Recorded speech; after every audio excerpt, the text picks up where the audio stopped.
بسم الله الرحمن الرحيم. أبنائي وبناتي طلبة الصف الثالث الإعدادي، إن شاء الله النهارده مع المراجعة الثانية الأسئلة المقالية المرة دي، ونركز فيها في الامتحانات. الأسئلة المقالية مهمة أوي ولازم أركز في كل جزئية منها.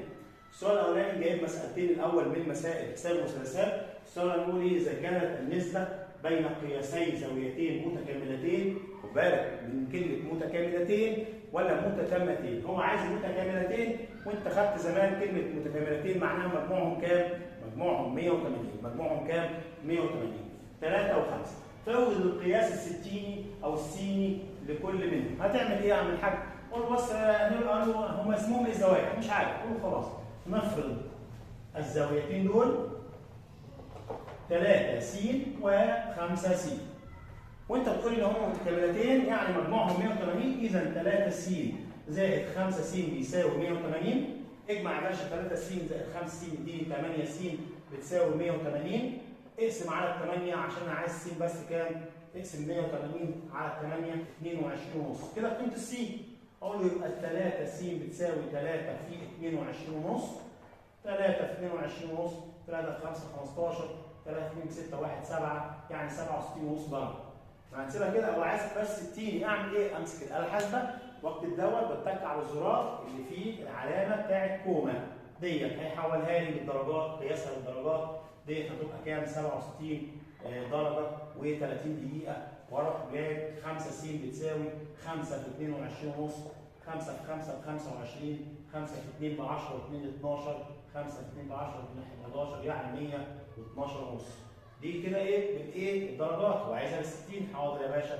اروح ماسك الاله الحاسبه بتاعتي واحولها برضه بالزرار كوما الى قياس ايه؟ 60. يبقى كده حولت وجبت الدرجه. تاني كده بسرعه، فرضناهم 3 س زائد 5 س طلع 8 س. جمعت طلع 8 س بتساوي 180. قسمت على 8 اداني 22 و5 ونص، يعني قلت السين ديت يبقى 3 س بكام؟ 3 في 22 ونص ب 67 ونص، و5 في دوت ده 112 ونص. بالاله الحاسبه مش تسيبها لي كده، وعايز كده 60. الاله الحاسبه 67 ونص واتكا كوما هيديني حولها لي هو الى قياس. طب المساله الثانيه ا ب ج مثلث قائم في ب، ومديني ا ج 13 ومديني ب ج 12.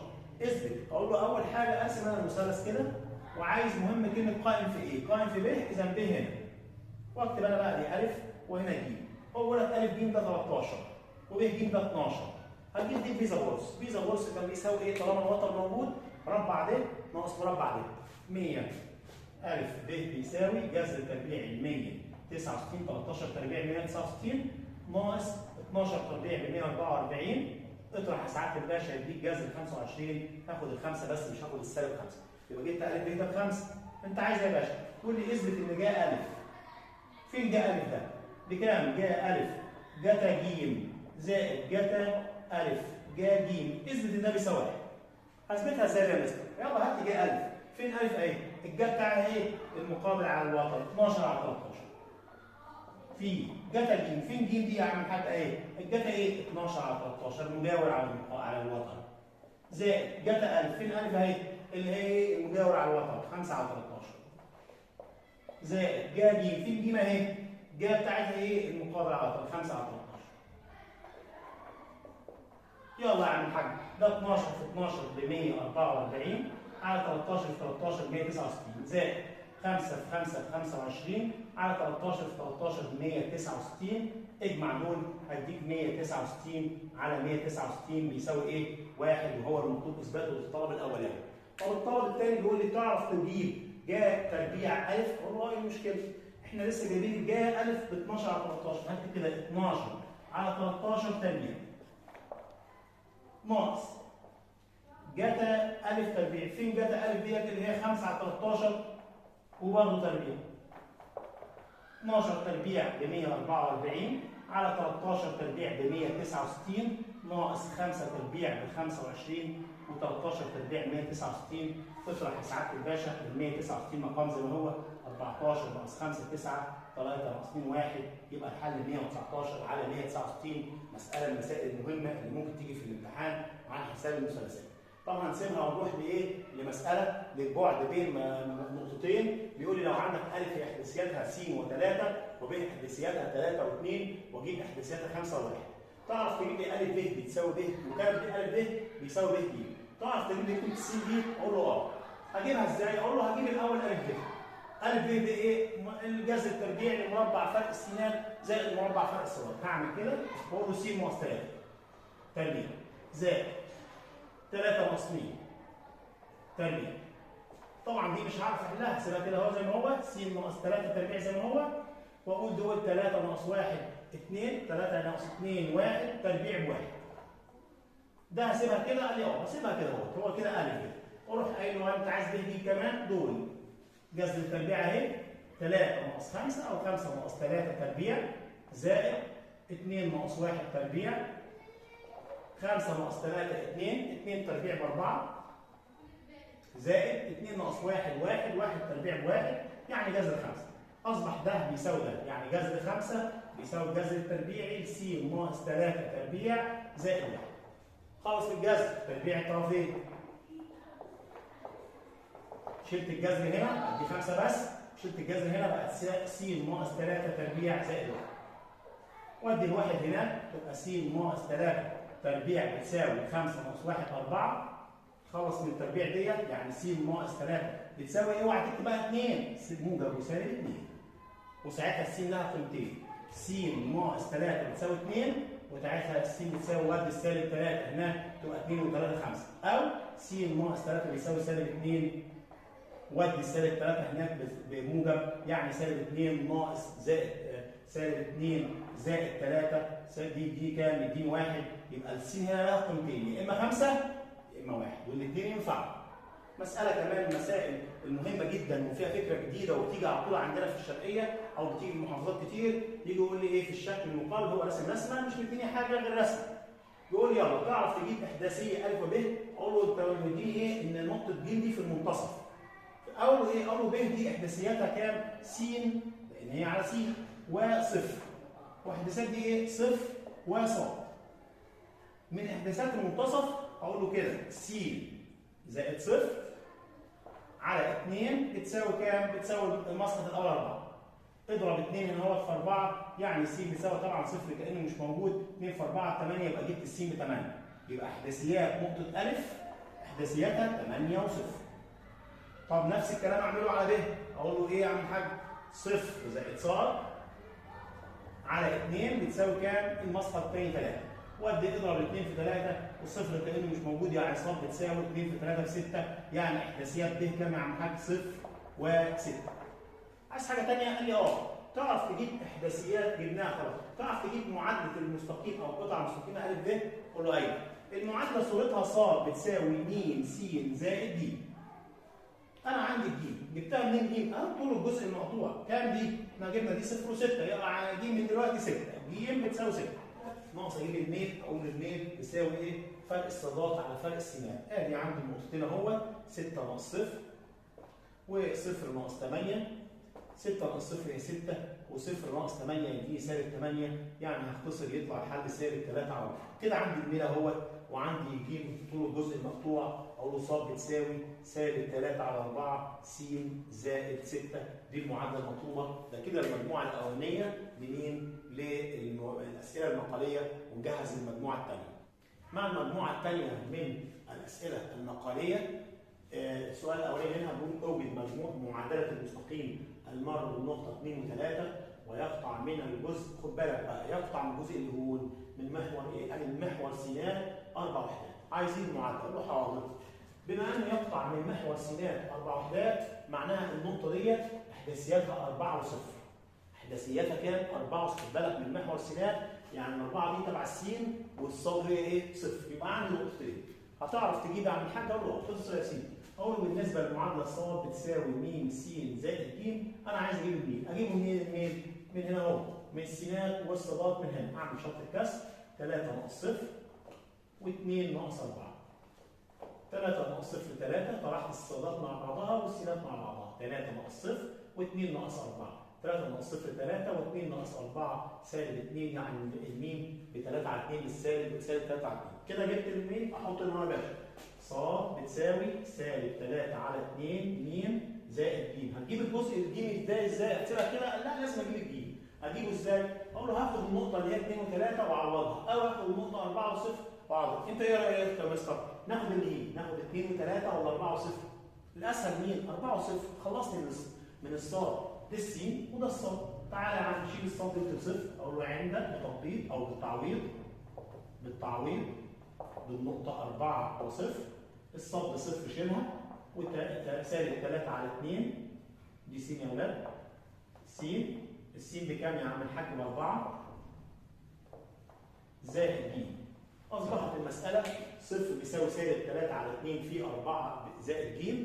هنختصر هنا 4 على 2 فال2 2 في سالب 6 سالب 3 بسالب 6. اوديها هناك تبقى ج بكام؟ بسالب ايه؟ يبقى عندي المعادله جاهزه. اقول له اذا ص بتساوي سالب 3 على 2 س زائد كام يا عم الحاج؟ 6. مش هتبقى زائد، اكتب سالب 6. دي المعادله اللي هو فاضلها للمرض بالحاجات دي. طب برضه معادله كمان بس باسلوب تاني، بيقول اوجد معادله المستقيم الذي ميله يساوي ميل الخط المستقيم ص ناقص 1 على س بتساوي 12، ويقطع جزء سالب من محور الصادات مقداره 3 وحدات. احلها سلبي. ايه المعادله الغريبه دي؟ اول ما يقول لي ميله يساوي او يوازي، معناه يوازي زي يساوي، لان المستقيمان المتوازيان الميل الاولاني بيساوي الميل الثاني. هو هنا ريحني قال لي انه يساوي، قلت شكرا. طب هجيب الميل هنا ازاي بالطريقه دي؟ ايه المساله الغريبه دي؟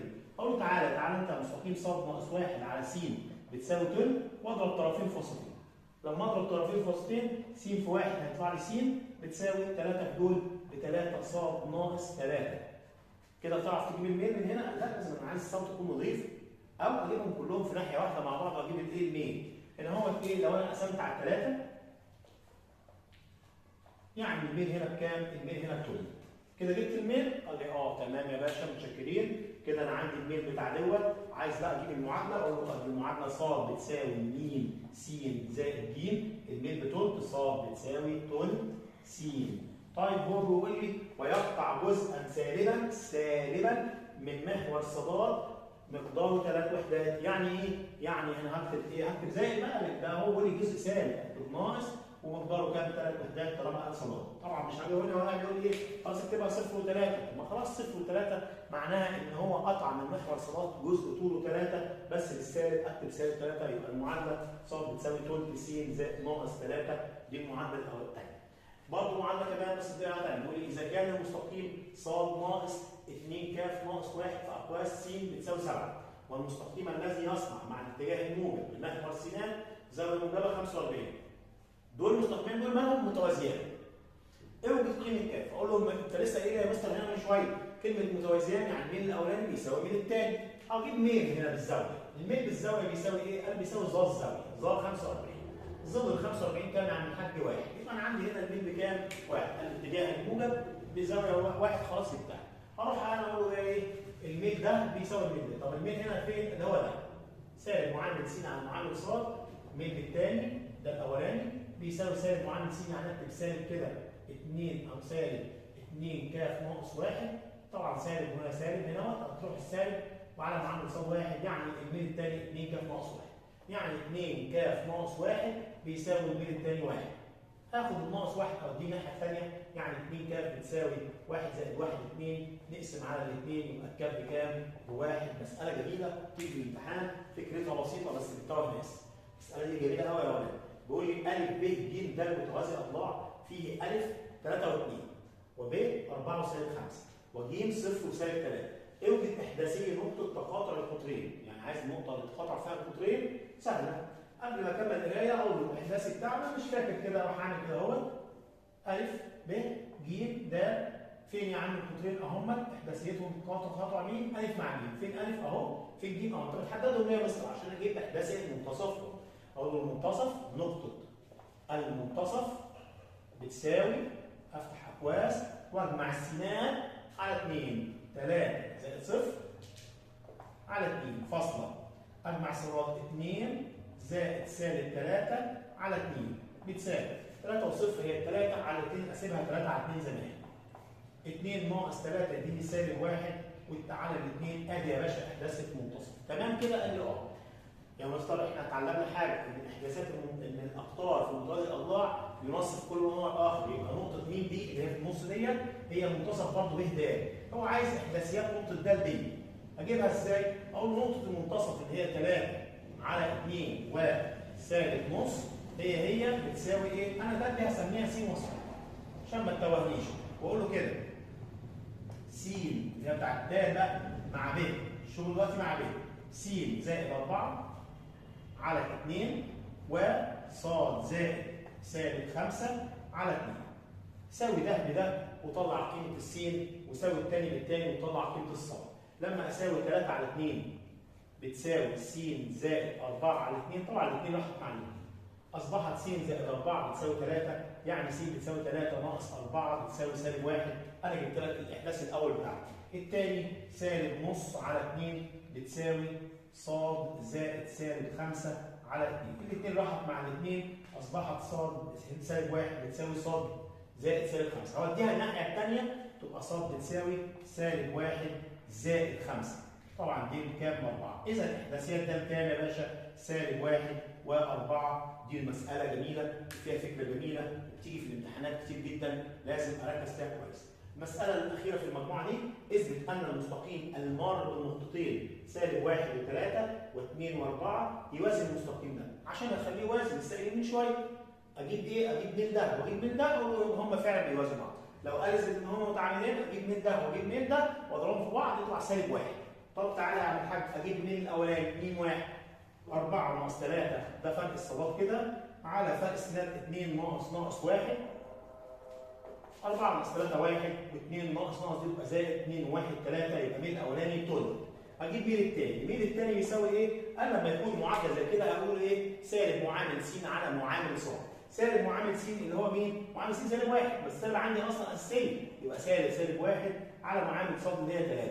سالب مع سالب اديني 1 والثلاثه. الميل ده زي الميل ده اقول له بما ان م 1 بيساوي م 2 اذا المستقيمان زي ما انت عايز يا باشا طلعوا فعلا متوازيين.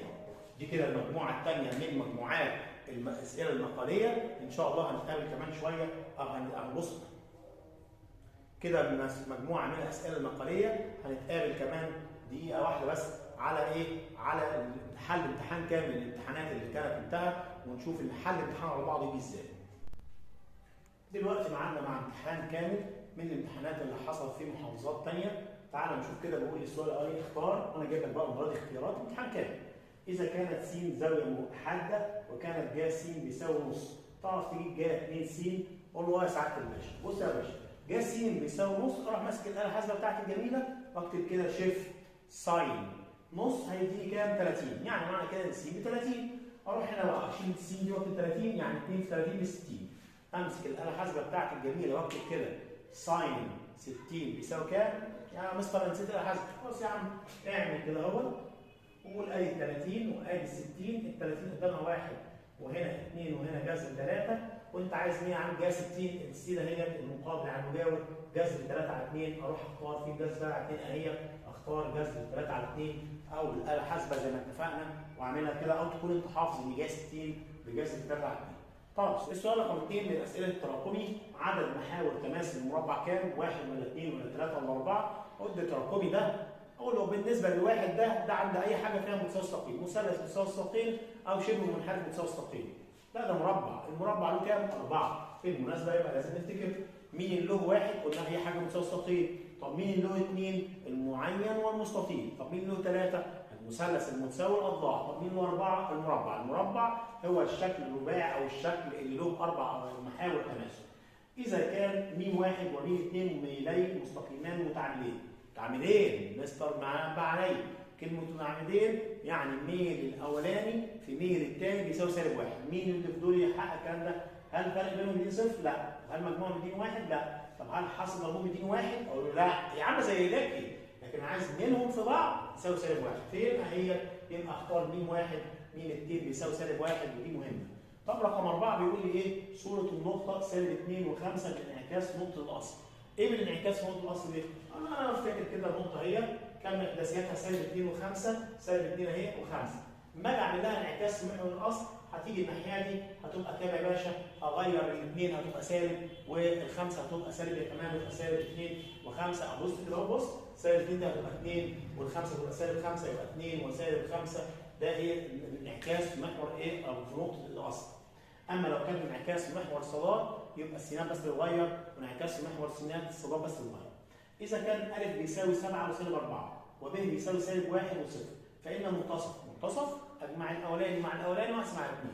يعني 2 يعني 7 زائد سالب 1 6 على 2 فيها 3، يعني اول حاجه عندها 3 فاصل سالب 4 زائد صفر هي سالب 4 على 2 فيها سالب 2، يعني الحل 3 وسالب 2 في الاحداثياتها هي دي اختار. طب رقم 6 بيقول لي الشكل الرباعي الذي قطراه متعامدان وغير متساويان. افتكر كده كلمه متعامدان وغير متساويان بيحقق شرط مين؟ تعامدان بس بحقق المعين. لو انت بتنسى متعامدان دي فيها ميم وعين والمعين فيها ميم وعين، لان انا غير متساويان اختار مين بقى؟ المعين، اختار دي. امال امتى اختار المربع؟ لو قال متعامدان ومتساويان. امتى اختار المستطيل؟ لو قال قال غير متعامدان وقال متساويان بس. متساويان فيها ميم وسين، مع المستطيل فيه ميم وسين، اما متعامدان فيه ميم وعين، مع المعين ميم وعين. ده اسئله الاختياري. السؤال الثاني بيقول ايه؟ اذا كانت جتا س ظا س ظا 30 بيساوي جتا تربيع 45. تعرف تجيب قيمه السين؟ اقول له ايه المشكله؟ انا هعوض كل الحكايه. جتا س دي انا ما اعرفهاش، هجيب كده اكتب كده جتا س زي ما هي. ظا 30 انا مش عارفها، اروح للمثلث. ظا دي الايه؟ المقابل على الايه؟ على المجاور. 1 على جذر 3 او الايه؟ اكتبها زي ما هي 1 على جذر 3 او بالاله الحاسبه تان 30 بتساوي جتا تربيع 45. 45 دي لو قلنا 45 دي ايه؟ اللي هي ايه؟ نص، اللي هي دلوقتي اعمل كده اهو، وادي 45 1 هنا 1 هنا 2. اقول له هو عايز الجتا اللي هي المجاور على المقابل اللي هي 1 على 2 يعني نص، اكتب نص. كده خلصت ده. تعالى بقى ايه؟ حقق كلامك يا باشا. نخلص من دي، اضرب في جذر 3 هنا في جذر 3 هنا، دي راحت مع دي، يعني جتا س بتساوي كام؟ جذر 3 على 2. مين اللي يجيب التمام بتاعه؟ يديني جذر 3 على 2. مين دوت؟ زاويه 30. اذا س بتساوي 30 درجه. ديت ايه بالنسبه لايه؟ للسؤال ده. المساله رقم ب بيقول ايه؟ ا ب ج د شكل رباعي فيه ا كذا ب كذا ج كذا د كذا. اثبت ان الشكل ده معين. المستر لسه معرفني ان الشكل المعين فيه ايه؟ ممكن اجيبها بطريقتين. اثبتها ازاي؟ اقطاره متعامده وغير متساويه، او اجيب اقطاره متعامده واضلاعه متساويه. مين الاسهل؟ هجيب اقطاره. اشمعنى اقطاره؟ قال لان مسألة رقم 2 بيقول لي ا ب ج د شكل رباعي فيه ا كذا ب كذا ج كذا د كذا. اثبت ان الشكل ده معين. عشان اثبت انه معين عندي طريقتين. الطريقة الأولانية اجيب اضلاعه وارباعه متساويين مع بعض واجيب الاقطار متعامدة، او اجيب اقطار متعامدة وغير متساوية. دي بيثبت لي ان الشكل ده معين، اقطار متعامدة وغير متساوية. انا هجيب الاقطار اسهل. ليه؟ لان مجرد ما اجيب ميل الاولاني اللي هو القطر الاولاني اللي اسمه ا ج، وميل الثاني اللي اسمه ب د، اقول له ا ج فين ا اهي، فين ج اهي. يلا يا باشا 3 ناقص سالب 1 على 5 ناقص 1 ناقص يعني زائد 3 و1 4. 5 ناقص 1 4 4 على 4 في 1. ميل الاولاني 1. الميل الثاني نفس الكلام، ادي ب وادي د سالب 2 ناقص 4 و6 ناقص 0. سالب احط سالب واجمع، و6 ناقص 0 6. سالب 6 على 6 فيها سالب 1. ده معناه ان ميل الاولاني اللي هو ا ج في ميل الثاني اللي هو ب د بيساوي سالب 1، لان ضغط 1 في سالب 1 الثاني سالب 1. يعني متعامدين. وانا عايز اثبت بقى ان هم غير متساويين عشان اقول ان هم ده فعلا كده معين، كده لسه ما اثبتش. اقول له حاضر يا باشا. اقول له هجيب مين بقى؟ النفس دي ا ج بس هجيب طوله. طول ا ج الجذر التربيعي مربع فرق السينات زائد مربع فرق الصادات. نفس الكلام انا هقول ايه؟ يلا 3 او السينات الاول 5 ناقص 1 تربيع زائد 3 ناقص 1 تربيع. 5 ناقص 1 4 تربيع بكام؟ يعني الحاج ب 16 زائد 3 ناقص يعني زائد 4 تربيع ب 16. يعني دي جامع عن الحاج جذر 32. دي جذر 32. اقول له ايه؟ ب د هو كمان اعمل الجذر التربيعي لمربع فرق السينات زائد مربع فرق الصادات 6 ناقص 0 تربيع زائد سالب 2 ناقص 4 تربيع 6 ناقص 2 6 ناقص 0 هي 6 تربيع ب 36 زائد برضه نفس الكلام سالب 6 تربيع ب 36 يديني الجذر التربيعي 72. هل ده يساوي ده؟ اقول لا. كده عندي الشرطين اللي بيقولوا ان الشكل ده رباعي يمثل ايه؟ يمثل معين. اقول له اذا الاقطار متعامده وغير متساويه، اذا الشكل ده ايه؟ معين. كده اثبتت له انه معين. طب عايز اثبت له يا مستر بقى ان اجيب مساحته. اجيب مساحته ازاي؟ حاصل ضرب نص في حاصل ضرب الايه؟ الاقطار. طبعا انت عندك ورقه الاسئله وورقه الاجابه في مكان كبير. هقول له ايه؟ مساحه المعين بيساوي نص حاصل ضرب قطريه. يعني نص في، طبعا جذر 32 دي يا اولاد ممكن اعملها 2 في 16 وطلع الاربعه بره تبقى 4 جذر 2 في، وال 72 هي كمان 2 في 36 يطلع 6 بره يبقى 6 جذر 2. هو مختصر 2 في 1 على 2 اصبحت هنا مش موجوده، وجذر 2 في جذر 2 ب 2 و2 في 6 ب 12 يعني 12 في 2 ب 24 سنتيمتر مربع او وحده مربعه دي مساحه الايه؟ المعين. مساله كمان بيقول بدون استخدام آلة حاسبة، وساعه ما يقول يا سنه ثالثه بدون استخدام آلة حاسبة ما يجيش واحد بقى ناصح يقول انا همسك الآلة حاسبة واكتب وهو شايفني. لا، انت هتثبت له. انت ممكن تضحك عليه. تعمل ايه؟ ترسم مثلث لل 30 60 اهو. ادي يا عم الحاج الف ب ج، او مش مهم تكتب، وتكتب هنا ال 30 قدامها 1 وهنا 2 وجذر 3 وتقول له يلا. بعد كده عملت له اهو، اقول له 2 في جا 30 في ال 30 اهي. الجا بتاعها كام؟ 1 على 2. 1 على 2 زائد 4 في جاتا 60 في ال 60 اهي. الجاتا بتاعتها كام؟ المجاور على الوتر 1 على 2. 1 على 2 بيساوي ده. هجيب الطرف الايمن ده كده، اكتب كده الايمن، والاثنين راحت مع الاثنين، وهنا فيها الواحد فيها الاثنين، اصبح ده 1 زائد 2 بيساوي 3. يعني الطرف الايمن ده طلع ب 3. اقول له ظا 2 اللي هو الطرف الايسر بقى، ظا تربيع 60 بتساوي هنا في ال 60 اهي، والرسمه 60 اللي هي المقابل على المجاور جذر 3 على 1 اللي هي جذر 3 يعني تربيع بتساوي جذر 3 تربيع بكام؟ اعمل حاجه ب3. اقول له اذا الطرف الايمن بيساوي الطرف الايه؟ الايسر، وده اثبات من غير ما استخدم آلة حاسبة. انت ممكن هنا ترسم رسمه وتشتغل من غير آلة حاسبة عادي مش مشكله، بس اهم حاجه لما نيجي نصحح نلاقي حضرتك راسم الرسمه موجوده، ويا ريت تكتب لي جنبها جا 30 بكام وجا 60 بكام وظا 60 بكام عشان تعمل مظبوط. طب المساله الاخيره بتقول لي المستقيم لام واحد يمر بالنقطتين دول 3 و1 و2 وكذا، والمستقيم دوت معادلته ص بتساوي س زائد 5. اوجد قيمه كاف الاول في حالتين. الحاله الاولانيه لو المستقيمين دول متوازيان ولو المستقيمين دول متعامدان. اعملها ازاي؟ اقول له بص يا باشا انا هعملها وامسح المساله اللي فوق دي كده خلاص، ديت مش محتاجينها دلوقتي، ونشرح فوق كده عشان الناس كلها تشوف الشرح ازاي والشغل بتاعنا ازاي. واقول له في حاله متوازيان، اقول له رقم 1 اقول له هجيب مين الاولاني مستقيم لام واحد دوت بشرط كده، اقول له كاف ناقص 1 و2 ناقص 3. طبعا كاف ناقص 1 هسيبها كاف ناقص 1 و2 ناقص 3 سالب 1. يبقى مين الاولاني؟ مين الثاني كام يا عم الحاج؟ من هنا 1.